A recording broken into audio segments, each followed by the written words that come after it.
When Shimano Qs came out, I got a ton of messages telling me that this was it. This was Shimano's peak mechanical group set. It's going to go up to 11 speed, have wide range double capabilities, drop bar, and cable brake. As the road version of Q started to trickle out, it left a little bit to be desired. First off, the drop bar drifters are hydraulic only, and this is, after all, peak mechanical, not peak half mechanical and half hydraulic fluid. So basically, while interesting and almost there, still a little bit of a letdown for me. In this video, I'm going to show you my best suggestion for an affordable 11-speed index wide range peak mechanical group set. This is the group set, the gearing combination that I wish Shimano would have made for those that are into bike touring, commuting, or just carrying heavy stuff on bike. Let's get into it. First off, this build really centers around the Shimano R7000 shifters. These are 105, 11-speed, all mechanical, perhaps Shimano's last best mechanical shifter of the people. It has enough granularity with the 11-speed without the fiddliness and kind of setup sensitivity of a 12-speed. And because it is 11-speed, you can use it on older, more ubiquitous HG hubs without going to like a micro spline free hub. Really going to be the heart of this system. I picked a pair up for about 160 euro, which is really, really good. Like this is the lowest price I've seen for Shimano R7000 shifters. In this particular build, I'm using 11 to 40 SLX cassette. You can go up to 11 to 42 with this hack. Chain is 11 speed. I actually prefer SRAM 11 speed chains. It's really easy to remove the factory coating if you're into waxing your chain. In terms of the rear derailleur, for the best shifting and like wide range capability, I would go with the GRX 810 2x rear derailleur. In my opinion, this might be one of the finest road derailleurs that Shimano has ever made. Essentially, it's like a mountain bike rear derailleur. It's got a clutch. It can work with wide range cassettes, but it functions using a road pull. So if money is no option, I would go that way. But for this particular build, I wanted to test out the system with the lowly GRX 400 rear derailleur. This is a rear mech that is lower down the totem pole, considered a budget GRX rear derailleur, and it's nominally a 10-speed rear derailleur. But if you're a fan of the channel and you've watched previous videos, then you know all GRX rear derailleurs use the new Shimano cable road pull. Although it's grouped in 10-speed group sets, it can work with 11-speed Shimano road drifters. It is more budget friendly and comes in at about half the price of a GRX 810 rear derailleur.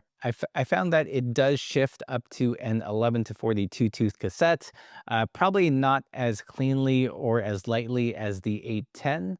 There's something about just the knuckle on the 810 that's a lot longer and can take up more cable slack. It takes a little bit more coaxing going into the big cog in the rear. And if you lane in the small, it isn't as good at taking up the excess cable as the 810. The 810 would do it no problem, but the GRX 400 is pretty usable. For the front mech, I decided to leave the Shimano ecosystem. I'm not a fan of the new cable routing of the Shimano front derailleurs. It like goes in this weird loop, and then it's got this little plastic cap that keeps it, kind of on the rear derailleur.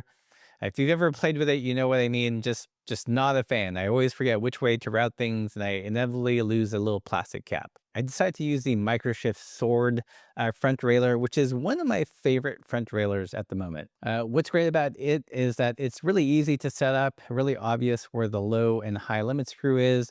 It also has a third screw, so you can adjust cable tension if you don't have a barrel adjuster. And it's basically designed so you can run the housing like pretty much straight into the front derailleur. I was a little concerned that the pull ratios would be mismatched with the 11-speed shifters, but it works great. After, just setting the adjustments and fine-tuning the cable tension, it shifts into the big ring and the small ring, no problem. The cranks on the Sklar are the Alex Cycles Dixnola cranks with 40 to 26 chain rings, but you could use something like the Spa Cycles wide range double cranks and run like a 40 to 26, and it should still work with this setup. It might stretch out the GRX 400 rear derailleur a bit, but I can guarantee the 810 would work just perfectly. So enough of the specs and parts numbers. How does it ride?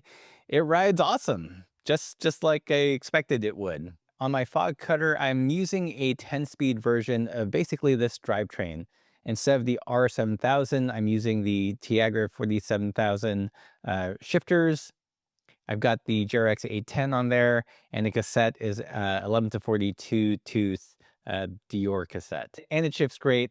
So it was really no surprise to me when this worked. I was curious about the GRX 400, how all that shifts in comparison in this system. In my opinion, it shifts really well. It's nice and crisp going into the smaller cogs in the rear.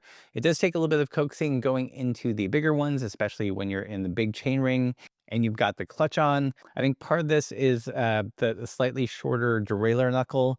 If I were running the GRX 810, this would be no problem. It would be crisp and smooth, both going in both directions up on the cassette. But on this drivetrain, basically, you're getting about like a 17 low gear inch and like a high gear inch in the upper 90s. More range than the latest, SRAM one by whatever.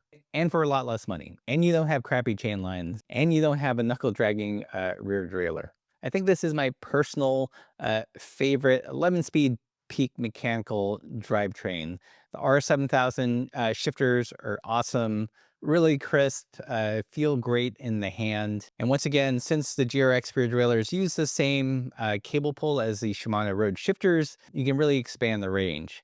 If you look at the spec sheet, all the GRX rear derailleurs top out at 34 tooth or 36 tooth cassettes.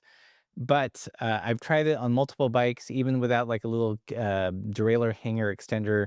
It'll do 11 to 40, no problem. 11 to 42, they'll both do. The 810 does it a lot better. That's like, for me, this is the aces in terms of 11 speed, index shifting, cable brakes, all within a, kind of Shimano ecosystem, except for the front derailleur. If you guys enjoyed this video or this series, please consider supporting the channel. I bought all these parts. Shimano's definitely not sponsoring any of these videos. The best way to support the channel is to join us on Patreon. We share more about other non-bike stuff, our life in Spain, how we like it, things that we're up to in the future. Or you can hit the merch store. We've still got a bunch of our new Party Pace hats.